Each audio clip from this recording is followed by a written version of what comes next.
في جملة كده لو اتقالت لك ممكن تقلب مودك في ثانية. بص، أنا عندي ملاحظة صغيرة. صغيرة؟ صغيرة إيه بس؟ دي بداية مشكلة مش ملاحظة. معاكم شادي الخولي، وده بودكاست من غير ما نحس. الحلقات اللي بنتكلم فيها عن حاجات صغيرة بس بتكبر مع الوقت وإحنا مش واخدين بالنا. وحلقة النهاردة عن حاجة كلنا بنمر بيها: النقد. وسؤال حلقة النهاردة يا صديقي، هو أنت من الناس اللي بتقبل النقد، ولا أول ما حد يقولك حاجة بتقفل على طول؟ مستني إجاباتكم في الكومنتس وتقولولي بتقبل النقد ولا لأ. فاكر مرة كنت عامل مشروع كده، وأنا كنت شايف المشروع ده حاجة ممتازة، وعرضته على واحد صاحبي علشان أخد رأيه. بصلي وقال لي: حلو، بس لو عدلت الجزئية دي هيبقى أحسن. في اللحظة دي أنا سمعت إيه؟ حلو؟ لأ، أنا ركزت في بس. يعني إيه بس؟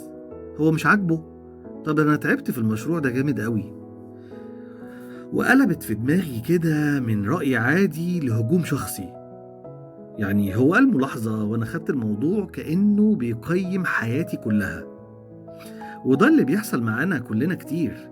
حد يقول ملاحظة نسمعها كأنها نقد جارح. في نوعين بقى من النقد. في نقد مفيد، وهو إن واحد عايزك تبقى أحسن فبيقولك الغلط علشان تصلحه. والنوع التاني هو النقد الهدام، إن واحد بيقلل منك، هو مش بيهتم تتحسن قد ما يهمه يكسرك. والمشكلة إننا ساعات بنخلط ما بينهم. حد يقولك ركز شوية في الشغل، تقول هو شايفني فاشل. ولا حد يقولك ممكن تعمل النقطة دي بشكل أحسن، تقول هو مش عاجبه أي حاجة كده. ولا حد ينصحك وتقول له مالكش دعوة بيا.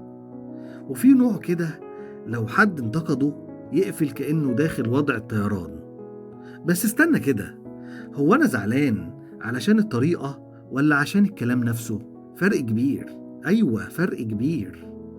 في ناس بقى مش بتحب يتقال لها أي حاجة حتى لو في مصلحتها.